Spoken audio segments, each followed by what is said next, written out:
Columbus, Ohio, to exchange ideas and resources, listen to Colleen and Richard give you're going to do a special workshop the day before, right, Colleen?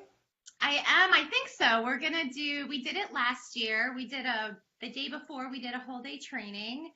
And then I'm also giving a workshop during the conference for an hour, and that's going to be on marketing. I think our day before workshop is going to be on all e-commerce, because that is just a hot topic, and so many people have so many questions. And so I think that's You could kind talk of all day about that. Oh my gosh, could we ever? Could we ever? All right. So I know we're like right on time. We logged on a little early today, me and Kate. We had our act together today.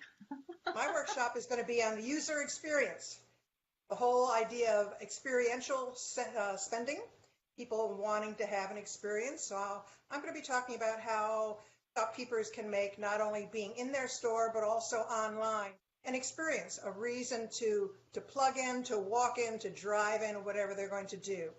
Experience is the hot ticket nowadays. It is. It's such a hot ticket, because that is so. There's actually, when I go to these digital marketing conferences, there are always speakers who are doing sessions on user experience and customer experience. And it is so hot. And I'm so excited that you're going to do that topic. That's a great Right topic. now, we're having the experience of you folks watching the Kate and Colleen show. My name is Kate Holmes. I'm the web host at tgtbt.com and the author of Too Good to Be Through, the complete operations manual for consignment and resale shops. And my partner in crime here is... Good morning, everyone. I'm Colleen Lloyd-Roberts, and I am the co-owner and co-founder of Monkeys in Hats, digital marketing and e-commerce, formerly known as Brand Garden, but we are now Hats. And we're here bringing you the Live with Kate and Colleen show. So, Kate, what are we going to talk about today? Well, we are going to talk about coupons. And the reason that I thought that would be a really good topic to talk to everybody about is that Colleen and I have differing viewpoints on coupons. So first, let's define what a coupon is, okay? Colleen, you want to take a stab at that? Well, my working definition of a coupon, and I did do some research on this topic specifically, and my research kind of agrees with my opinion of it. Coupons are really about luring in new customers, and they're really about, in my opinion, they're designed actually to get people to try a new product, try a new service, try a new restaurant, try a new store for the first time. That's really and truly, in my opinion, what coupons were initially designed for. Do you have a different opinion? Well, coupons are interesting in that they can be, of course, a percentage off a minimum purchase. They can be $1 off a minimum purchase. They can be a be-back buck, where you're giving somebody a coupon so they'll come back in the future, basically usually in a slow time when you want to get people in. What else can they be? They can be, as you said, something that goes out to people who have never been in your store before. So you might be handing them out at a conference, at a workshop, at a talk at the library, at an exposition that you're taking place in, all sorts of things that you're giving a coupon to a brand new person. But I also like to use coupons to reward people and to make sure that they have your shop in their top of mind when they're thinking about the product that you sell. Excellent. So I just want to shout out, we've got a bunch of viewers on with us. If you want to type in your name and say, let us know. Oh, there we go. Tiffany, shout out to Sherry Smith. Good morning. And Tiffany, Harry, and Patty Murphy Huggin. Awesome. So let us know if you're here and if you have any questions or any thoughts and weigh-ins. So this is where we disagree a little bit on this topic of coupons, is I don't think coupons are really for existing customers. I feel that when you use, my own opinion, when you use sales and coupons with existing customers, like you're kind of starting to trap them to show their appreciation and thank them and train them kind of to shop with coupons. I do get the whole idea of rewarding customers, but I would rather see that in the form of loyalty points. And that's just my opinion, because coupons are expensive, and I don't know if a lot of shopkeepers even think about that, but you have the discount that you're giving, and then you have all of the cost of printing the coupon and distributing the coupon. So again, completely my opinion, and I am much more a fan of coupon to bring people in the store, and then exactly what we talked about, what your workshop is going to be on, is about user experience. My opinion only. Well, of course, coupons, just like price reduction sales, can certainly be overdone, that's for sure. But I also think it's very, very valuable for you to hand in person an actual piece of paper to an actual customer saying, come back, use this coupon next time. As I said, if you're off-site, to get people to come to you on-site. If you're giving a talk, for example, at a bridge club or at a church or at a library, they're there because they want to hear what you have to say. You need to give them an additional incentive. An incentive of a business card is nice, but an incentive, of course, to come in the store and buy something. The expense of a coupon is never as much as you think it's going to be, but it certainly is something that you need to factor in. Now, don't forget that very, very few coupons ever end up being redeemed.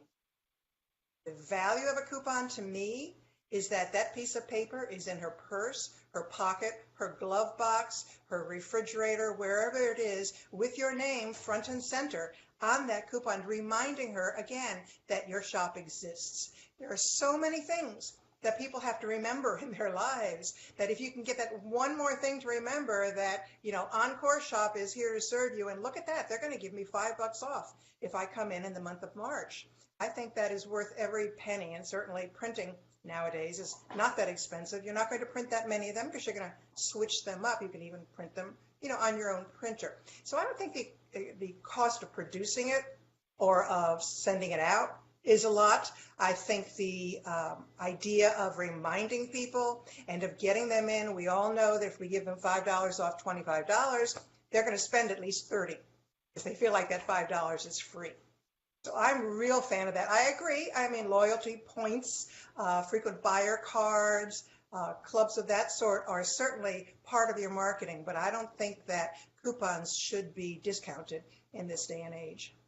I do think there is a place for them, and most certainly, again, my original concept and what I've read about research on coupons is to bring people into your store. So absolutely, when you're out and about, when you're presenting, or you're at a bridge club, or you're wherever you are, like having a stash of something in your handbag to whip out and go, hey, come to my store, I think is valuable, but you are using it in that instance of like luring people to come into your store. I also want to say good morning to Leslie. Leslie's watching us this morning. And I do also want to say that there is two things. One thing is, again, you have to think of lifetime customer value and the cost of that coupon coming in, like Kate talked about, the overall cost of your coupon campaign. Well, if you bring in a percentage, a very small percentage of coupons are actually redeemed. But if those people come in and you treat them right, and those could blow away your whatever you spent on the initial coupon run because of the lifetime value of those customers. But the other thing that I've read an overwhelming amount of research on is millennials typically do not use coupons, and they really shop for lifestyle and they shop for purpose. And so also, I think too, take a look at your brand and say who's really redeeming the coupons, and really look at that target market and the age group of the target market of those people that are redeeming your coupons. But millennials, they're more about the lifestyle. They're more about the brand. They don't shop with coupons. Interesting fact. So they don't care about price? that they don't care about price, but they're not coupons. They're not coupon shoppers, because millennials will go on and do all their research online and find the best price and then go make their purchase based on that. But they're not into actually carrying coupons and going out and taking coupons to the store and redeeming them. Mm-mm. Two things I want to say. Number one, millennials are not necessarily the vast majority of your customers. And Right. number two, if millennials are going online and comparison shopping and looking around and making their decision, that's not our customer. Our customer is much more of an impulse buyer. She may come into your shop looking for a prom dress and she may end up buying jeans. She may come into your shop just because she wants to see what's new. So luring people in with those coupons handed off-site is wonderful, but also luring the people who've already been in your shop and who know what your shop is about to come back or to reward them, simply to have store bucks that you give to people because they've done something nice, whether they've, brought you a cafe mocha today or whether they brought in a friend, whatever.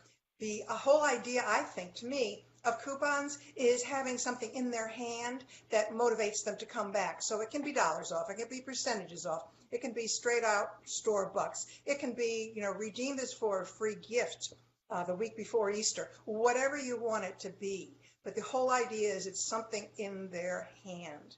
Now, a millennial who is looking for ski gear is going to be shopping online, is not going to be terribly price sensitive, although she or he will probably compare prices.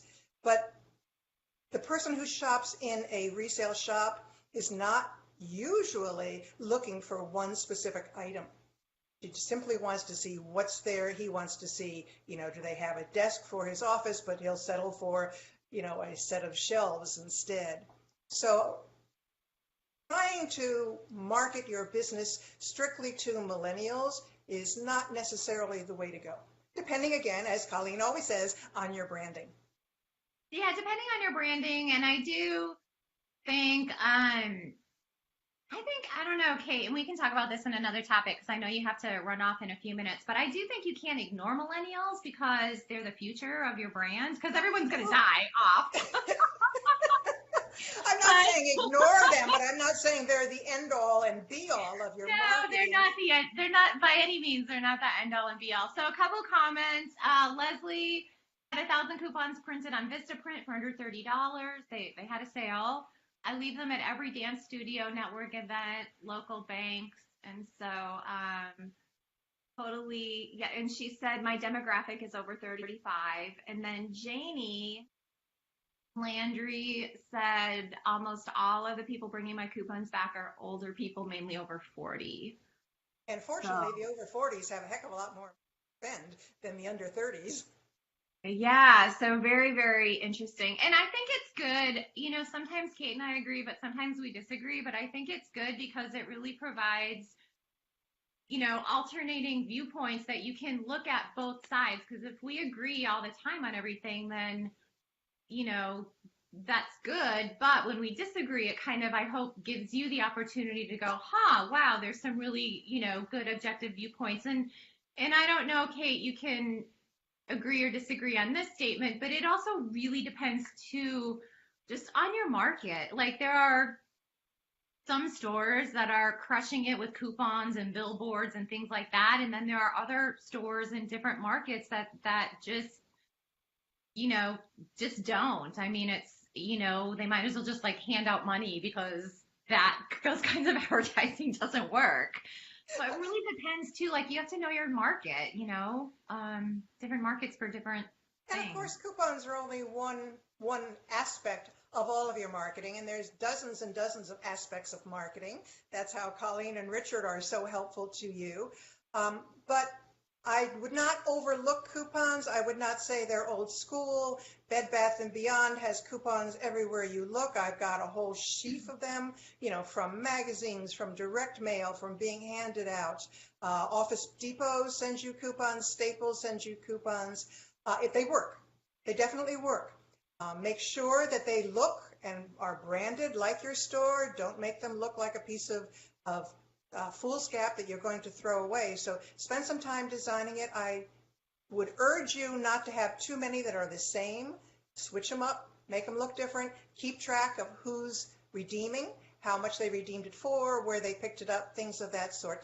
If you're interested in more about coupons, I do have a product for the professional resale. I'll put it in the comments before I run to my next appointment. Awesome. And Laurel House says every store has unique market, so it's not one size fits all. And I totally agree. And I would use the analogy of like those tights in the store, and they say one size fit all, and they are not one size fit all. So just like coupons, just like tights, it is not one size fits all. Great point, Laurel. All right, Kate, do you have anything else you want to say on this topic? Not necessarily. I would love to see people's coupons if you've got one, if you can put it online in the comments. I would love to see a variety of coupons to give everybody an idea of what everybody else is using, to take a look and see whether you like the layout, whether you like the offer, whether you like the coupon is being distributed, that kind of a thing. That would be a wonderful thing to do. Please do not be a passive consignment marketer. Please get out there and share with your buddies here on Colleen's page and, of course, on my page, what you're doing, whether it works, that kind of a thing. There's no sense sitting there listening to everybody else unless you're willing to go out and try it and to let us know whether you've made that mistake twice or 6 or 7 times, just to be sure. Absolutely. And also when you're sharing the coupons that you have done and have worked for you or didn't work for you, share where you get them printed as well, because people are always looking for great sources on anything and everything, and in this case on printing coupons. So Kate, have a beautiful, wonderful day. It's a busy one for you. I've got a busy one myself. And everyone, thank you so much for tuning in, and good sales to you all. We'll see you next week. As my mama says, go out there and sell something.